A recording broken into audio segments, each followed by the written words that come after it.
Top quality और consistent performance के लिए सिर्फ सिल्वर पंप नाम याद रखना। તત્વોના આતંકના મામલે આરોપી પંકજ ભાવસારના ગેરકાયદે મકાનનું ડિમોલેશન હાથ ધરાયું। રામોલની અંદર આરોપીનું ગેરકાયદે મકાન જે તંત્રનું બુલડોઝર પડતા ધરાશયી થયું છે।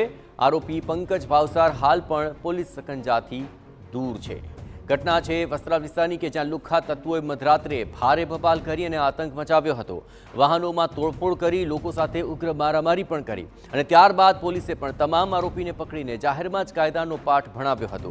આરોપીઓના ગેરકાયદે બાંધકામ પણ તોડી પાડવામાં આવ્યા હતા। ત્યારે આરોપી પંકજ ભાવસારના ગેરકાયદે મકાનનું ડિમોલેશન હાથ ધરવામાં આવ્યું છે।